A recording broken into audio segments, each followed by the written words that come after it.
आपको बराह रास्त इस्लामाबाद लिए चलते हैं। शाह महमूद कुरैशी तकरीब से खिताब कर रहे हैं। Gandhi and Nehru is being overtaken by a new mindset, by a new approach to the region, the Akhand Bharat approach and the Hindutva mindset. And that is dangerous. It is not just dangerous for Kashmiris who have suffered and continue to suffer on account of human rights violations and the atrocities that we are seeing on a daily basis.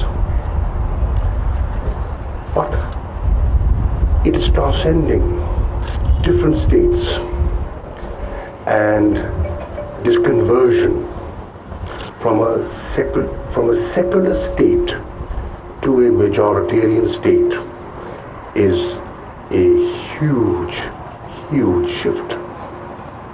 It will have implications. It already has implications. You've seen people react. You've seen the enlightened minds in India react to what they saw in Karnataka. You've seen many in the Indian opposition criticize and are feeling uncomfortable on how the image of this largest democracy in the world is being soiled by a new mindset, the new leadership that is governing India. I am confident that this shift that I have seen from militancy to a people's movement is a very powerful shift, and the right and the correct shift. You have to win the hearts and minds of people. Money laundering case में लाहौर की खुसूसी अदालत ने शहबाज शरीफ और हमजा शहबाज पर 18 फरवरी को फर्द जुर्म आयद करने का फैसला कर लिया। स्पेशल जज सेंट्रल ने मनी लॉन्ड्रिंग केस का मुख्तसर तहरीरी फैसला जारी कर दिया है। मनी लॉन्ड्रिंग केस में शहबाज शरीफ और हमजा शहबाज पर 18 फरवरी को फर्द जुर्म आयद की जाएगी। अदालत ने शहबाज शरीफ और हमजा शहबाज समेत दीगर मुल्ज़िमान को फर्द जुर्म आयद करने के लिए तलब कर लिया है।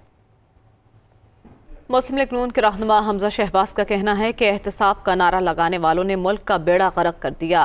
झूठ पर झूठ बोलने से अवाम का पेट नहीं भरता। कमर कसली है, अब हुक्मरानों पर अदम एतमाद होगा। पीडीएम फैसला करेगी तहरीक अदम एतमाद पहले विफाक में आएगी या सूबे में। वो लाहौर में मीडिया से गुफ्तगू कर रहे थे। मैं 4 सालों से कह रहा हूं कि न्याजी साहब आपके झूठों से इस कौम का पेट नहीं भरता। मैं ये कहूँगा कि हमने कमर बांध ली है और इंशाअल्लाह ताला तहरीक अदम एतमाद के लिए भी हम यकसू हैं और ये फैसला पीडीएम और तमाम सियासी जमातें मिलकर करेंगी कि क्या पहले तहरीक अदम एतमाद सूबे में लेके आएंगे या फिर कौमी असम्बली में लेके आएंगे। वाबने खुसूसी शहबाज गिल ने कहा है कि शहबाज शरीफ और उनके बच्चों ने अवाम को बेवकूफ़ बनाने की कोशिश की। फ़ायदा हो या नुकसान, इमरान खान इनसे हाथ नहीं मिलाएंगे। शरीफ खानदान को अवाम का लूटा हुआ पैसा वापस देना पड़ेगा। वो इस्लामाबाद में मीडिया से गुफ्तगू कर रहे थे। आप कहते हैं इस तरह के बंदे के साथ इमरान खान हाथ में लाएं, उनसे बात करें। इमरान खान नहीं करेगा। उसका इमरान खान को जो भी नुकसान फायदा हो, लेकिन इमरान खान ये काम नहीं करेगा। जो इनकी करतूत है, उसके बाद क्या इमरान खान इनके साथ बैठेंगे? इमरान खान इनके साथ नहीं बैठेंगे। ये जंग शुरू हो चुकी, अवाम को इस बात का पता चल चुका। अवाम को पता चल गया कि आप बुनियादी तौर पर लूट मार करने के लिए हुकूमत में आते हैं। आप जितना मर्जी एनआरओ मांगे, आप जो मर्जी कर लें, अब अवाम का वोट है तो एहतसाब भी अवाम करेगी आपका, और आपको फंदा एहतसाब का पड़ेगा। ये लूटा हुआ पैसा भी वापस देना पड़ेगा, और जो दूसरा पैसा अभी रिवील नहीं हुआ वो भी इंशाअल्लाह बहुत जल्द आएगा। चौधरी शुजात हुसैन ने दालों, बच्चों के दूध, लाइफ सेविंग अद्वियात और जरूरी अशिया पर आयद जीएसटी वापस लेने का मुतालबा कर दिया। मुस्लिम लीग कायदे आज़म के सदर चौधरी शुजात हुसैन ने अपने बयान में कहा है कि बिजनेसमैन और दुकानदार अपनी अशिया की कीमतें GST के खाते में डालकर सुरखरू हो जाते हैं। इसलिए तनख्वाहदार तबका खुद अपनी तनख्वाह नहीं बढ़ा सकता। ऐसे तबके का ख्याल हुकूमत को रखना होगा। उन्होंने कहा कि हुकूमत टैक्स लगाते वक्त गरीब आदमी के इस्तेमाल में आने वाली चीज़ों के बारे में भी सोचे। और क्रिकेट फैंस के इंतजार की घड़ियां खत्म होने के करीब पाकिस्तान सुपर लीग का सुपर टाकरा शुरू होने में चंद घंटे बाकी हैं। ज़ल्मी और सुल्तान्स कज़ाफ़ी स्टेडियम में जोर आजमाई करेंगे। दूसरे मरहले के पहले मैच के लिए तमाम तैयारियां मुकम्मल कर ली गई हैं। अहवाल जानते हैं बिलाल अकील से।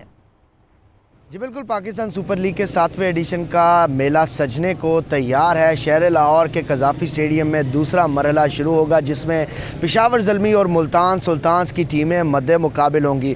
कज़ाफ़ी स्टेडियम में तमाम तर इंतज़ामात मुकम्मल कर लिए गए हैं। फुल प्रूफ इंतज़ामात हैं। स्टेडियम को दुल्हन की तरह सजा दिया गया है और टीमों की आमद का सिलसिला जो है वो शाम 6 बजे शुरू होगा और 7 बजे जो है वो टॉस होगा। इसके हवाले से अगर शायकीन क्रिकेट की बात की तो 5 बजे से शायकीन क्रिकेट की आमद का सिलसिला शुरू हो जाएगा। शायकीन क्रिकेट की 50% तादाद जो है वो स्टेडियम में आकर मैच देख सकेगी और जो है वो चौको छक्कों की बरसात यहाँ पर जो होगी उसको भी इंजॉय कर सकेंगे। इसके अलावा अगर बात की जाए पॉइंट्स टेबल की, तो मुल्तान सुल्तान्स की टीम अब तक नाकाबिल शिकस्त रही है और 5 के 5 मैच जीतकर पॉइंट्स टेबल पर राज कर रही है, जबकि पेशावर ज़ल्मी की टीम 5 में से सिर्फ 2 मैच जीतने में कामयाब हुई है और इस वक्त 5वें नंबर पर मौजूद है। तो शाम 7:30 बजे इस मैच का आगाज़ होगा। देखते हैं कि पेशावर ज़ल्मी की टीम जो है वो ये मैदान मारती है या मुल्तान सुल्तान्स जो है वो अपनी जीत को बरकरार रख पाती है। जी। और 17वें चोलिस्तान जीप रैली के क्वालिफाइंग राउंड में मीर नादिर मक्सी ने मैदान मार लिया।